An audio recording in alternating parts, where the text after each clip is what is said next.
Xin chào các bạn. Các bạn có khỏe không? Tôi khỏe. Tôi cuối cũng khỏi sốt cỏ khô. Nhưng tôi bị cam ngày sau khi.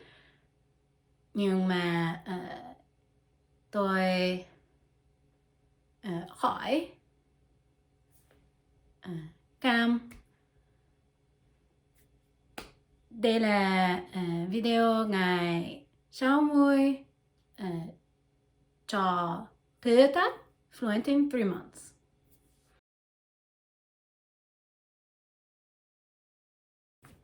Lần này tôi muốn làm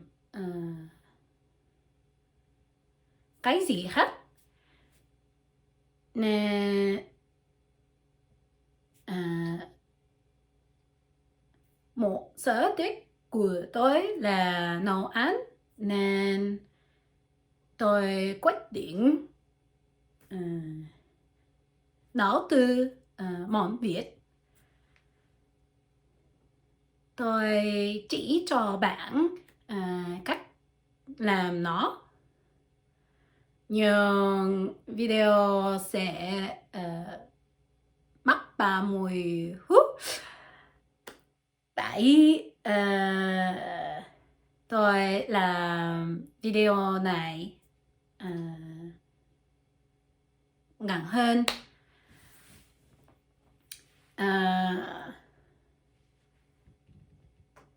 Tôi giải thích tôi làm gì và chỉ cho bạn một số ảnh. Tôi sẽ làm một video khác về lồng tiếng. Trong nó tôi chỉ cho bạn toàn quá trình nấu ăn. Nếu bạn muốn xem gì, tôi sẽ viết liên kết ở trong hộp mô tả bên dưới.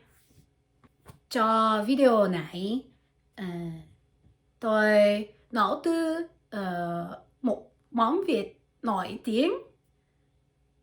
Nó là bánh xèo. Học sinh của tôi luôn nói bánh xèo là như okonomiyaki của Việt Nam, vì tôi thích okonomiyaki của Nhật Bản. Tôi muốn nếm thử bánh xèo.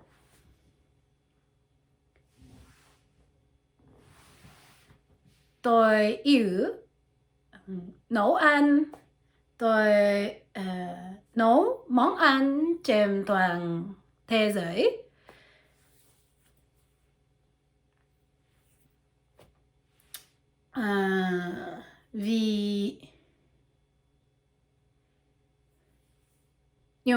Vì tôi sống ở Nhật Bản 4 năm rồi, tôi thường nấu món Pháp. Bởi vì ở nhỏ món Pháp là đắt, và khi tôi ăn ngoài với bạn, chúng tôi thường xuyên ăn món Nhật. Tôi nghĩ nó vui vì khi tôi đã sống ở Pháp, tôi thường xuyên nấu thức ăn châu Á. Bánh xèo trống giống như này. Nó giống như bánh kép màu vàng. Về tôm tích héo và rổ ở trong, giống như mỏng Việt. Bánh xèo được ăn với nước chấm và bột chua và rau sống.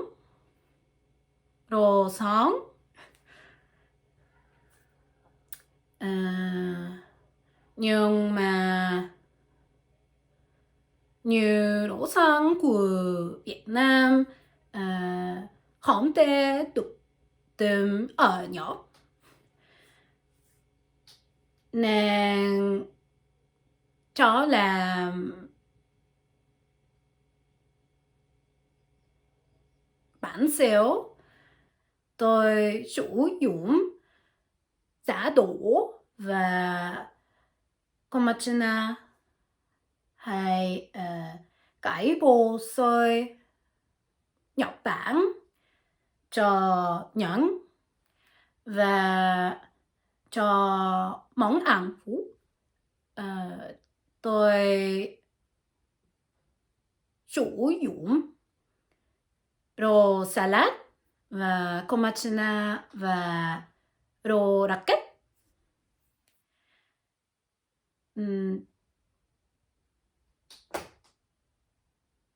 Tôi theo dõi một bài viết trên blog để làm bánh xèo. Tôi viết bài viết từ tiếng Việt sang tiếng Anh. Các link kết đến bài viết trên blog tôi nói về sẽ ở trong hộp mô tả bên dưới.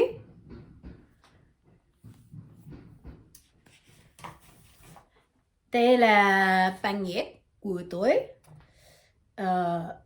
Ở bên này là tiếng Việt và ở bên này là tiếng Anh.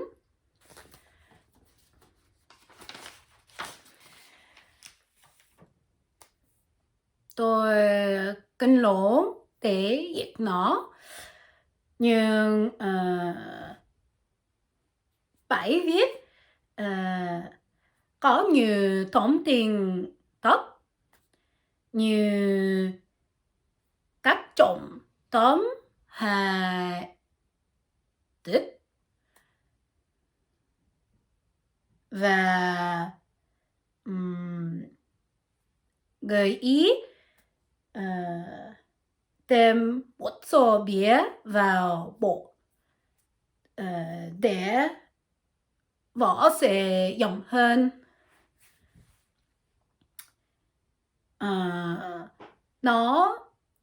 Nó giúp viết làm bánh xèo giống ở nhà không thật khó, nhưng cái đó không phải là sự tốt. Nó khó quá. No.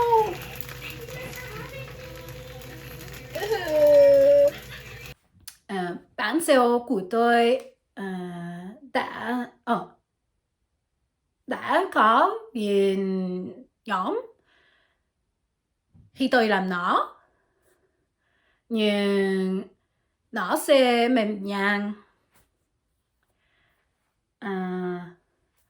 Bốn cái bánh xèo đầu tiên dính vào chảo nên nó bị ngại khi tôi lật từ nó. Tôi theo dõi một công thức của một người viết blog để làm nước chấm. Cô ấy là người Canada gốc Việt, và vì cô ấy là người người anh trai Trung, ờ, công thức của cô ấy không sử dụng nước mắm mà nước trứng, nên nước chấm của tôi trống nhông hết như nước chấm bình thường. Tôi sử dụng quyển nhựa này để làm nước chấm làm nước chấm Việt rất đơn giản. Nếu bạn không ăn cay, bạn có thể điều chỉnh lượng ớt và tỏi. Tôi thích ớt và tỏi rất nhiều, vậy tỏi chó rất nhiều. Cuối cùng tôi cho hãy cây bạn xỉu cho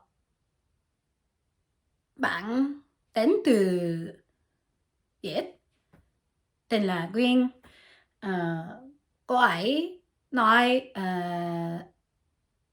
nó rất ngon. Giữa đó làm tôi rất hạnh phúc. Tôi muốn nấu từ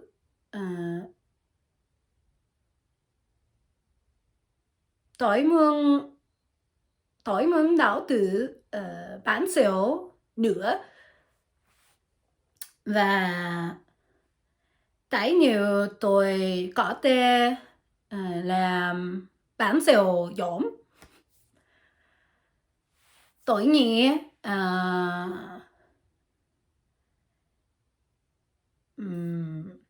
sử dụng bột đúng và thêm nước cốt dừa vào bột sẽ giúp ích.